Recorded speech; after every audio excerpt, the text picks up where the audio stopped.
So maybe I could, as I've said, just ask Mr. Van Baal to make a short statement about your resolution. Yeah. Thank you. Thank you so much. Mr. Chairman, Mr. Van Beurden, directors and fellow shareholders. An organization that has so many qualities, so much expertise, so much capital, has to be able to reinvent itself. Mr. Van Beurden, I hope you recognize this quote as your own quote in 2014, when you just took the helm of this company. After we read this quote, we thought this would be the man who could drive the energy transition. And in the 7 years that followed, we tried to help you with a shareholder mandate to reinvent Shell. And on the way, we supported and we welcomed every single step you took, specifically accepting responsibility for Scope 3. Reluctantly, but you accepted responsibility for Scope 3. You were the first oil major to do so. Today, the Follow This Climate Resolution will come to vote for the 6th time. For the 6th time, the board advises shareholders to vote against the climate resolutions, against this climate resolution. And since 2017, we consistently support this company, Shell, to set no more and no less, let me emphasize this to shareholders. Mr. Van Beurden misconstrued our resolution just before me. We asked no more than less than Paris-consistent emissions reduction targets. And in 2017, you called this Paris-consistent emission reduction targets unreasonable. In 2018 to 2021, you called them unnecessary.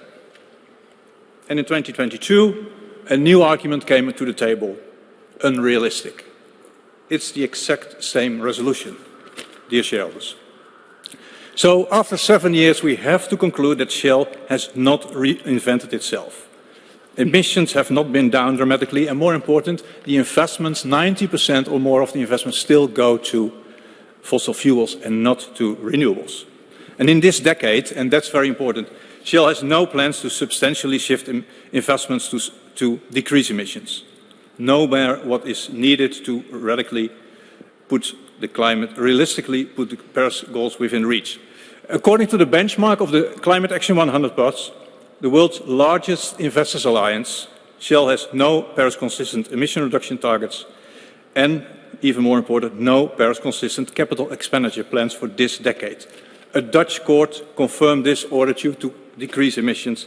The IEA told you not to invest in more renewables. The IPCC, contrary to what Mr. Van Beurden just said, also says emissions have to be down by around 40% this decade. And how much you want to contribute to that, that's up to you, but at this moment you still want to increase emissions. So today, shareholders in Shell will show what future they prefer. A world of increasing oil and gas production and devastating climate change, or a world that curbs emissions in order to achieve the goal of the Paris Climate Agreement. They will do so by voting for or against Climate Resolution 21 that requests, again, no more and no less than emission reductions in line with the Paris Accord. And the key question on the AGMs of big oil in 2022 indeed is, will investors give in to the narrative from oil companies that the energy crisis created by the Ukraine war overrides the climate crisis? We think not. So we thank the investors in advance who voted for curbing emissions. They are the true change agents of this industry. An industry that has proven to be change averse for decades, but can make or break the Paris Accord. Together with these shareholders, we must convince more shareholders that big oil will only change course when they vote as well. Luckily, 9 out of the 10 largest investors in the Netherlands, dear shareholders, 9 out of the 10 largest investors in the Netherlands have pre-declared their vote for the Follow This resolution and against Shell's climate plan because they simply think it's not good enough to reach the goal of the Paris Climate Agreement. And I think investors who vote against Paris-consistent emission reduction targets should realize that they are complicit in big oil's refusal to seriously cut emissions this decade. Not in 2050, but this decade. So, at the AGM, Mr. Van Beurden, a year ago, to offer shareholders transparency about your strategy, We asked you a very simple question. And in that year, the question was, your answer was, it's a guess. So I hope you can answer that question today to your shareholders. Your shareholders need to know where your absolute emissions will be in 2030. So that's my question for today. What reduction in net absolute emissions will Shell achieve by 2030? I hope you can answer that question today. Thank you, Mr. Van Baal. I'd like to ask the CEO to respond before we invite any more questions or comments. Ben. Yeah, thank you very much, Mr. Van Baal, for coming to London and for also being patient through the morning. Thank you for reminding me of my statement back in 2014. It sounded quite familiar when you started mentioning it. And I believe actually that we have reinvented the company quite considerably already. I must say I take a little bit of issue of you calling us still an oil company, but I guess that is probably something that we cannot agree on. We think of ourselves as an energy company rather. To your points and the concerns that you have, we believe that our strategy and the targets that we've set are actually consistent with the Paris Agreement. We have explained how that works in the strategy last year, in the document also this year. And to be perfectly honest, to put it pretty simple for the shareholders here, what you're asking for with your 40% reduction is 2 times Paris. Let's be clear. We are Paris compliant. We're being asked to do 2 times Paris. And of course, there will be a 40% reduction in the entire economy, etc., but it's usually not over 10 years. Europe talks about 55% reduction over 40 years. The IEA talks about a 20% reduction over 20 years. And if you just look at the sectors that we serve, it's about a 20% reduction that is going to be needed to be Paris consistent. And that is what we do. You talk about the investment levels that we put in. Well, our investment levels have gone down quite consistently and considerably and are now more or less in line with the net zero emissions scenarios of the IEA. We used to invest more than $13 billion in oil per year. We now do less than 8. The IEA says, as a world, we should go from 700 billion a year to 500 billion a year. The IEA never said 0. That is misconstrued.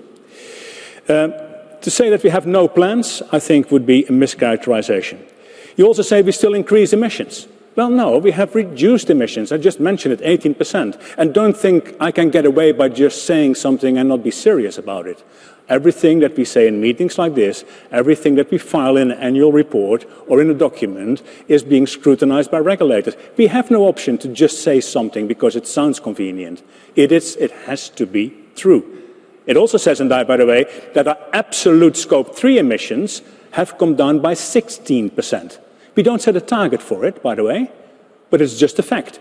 So everybody who says, you just do more, is just quoting from a set of data that I simply do not recognize.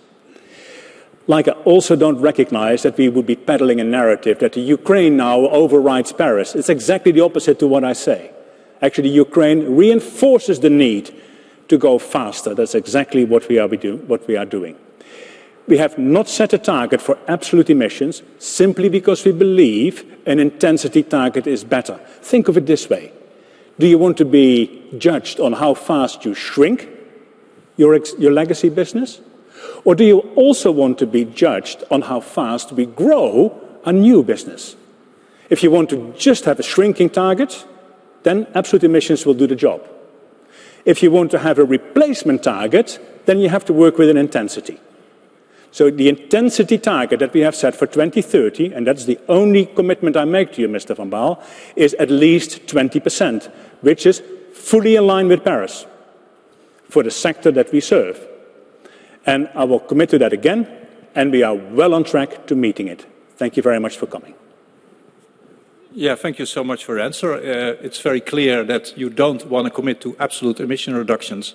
I think your shareholders, your responsible shareholders, are aware that the world has to halve their emissions by 2030, approximately 40%, maybe 30%. That doesn't matter. Paris consistency matters. Your shareholders really want to know what your contribution will be in absolute terms to achieve the Paris Accord. And dear shareholders, I want to advise you, You have a CEO here who says a resolution that asks for Paris-consistent emissions is unrealistic. In that way, he says the Paris Climate Agreement is not realistic. And that's something shareholders who have a long-term vision, who know that climate change will devastate all their assets, should take in mind when they cast their vote next year. Thank you. Thank you, Mr. Van Baal. I mean, just to reinforce, we do think that Paris is realistic, and we do think that we are consistent with it, and we have offered up absolute targets for our own Scope 1 and 2 emissions. We just believe it's more effective for the world to have carbon intensity emissions for our Scope 3.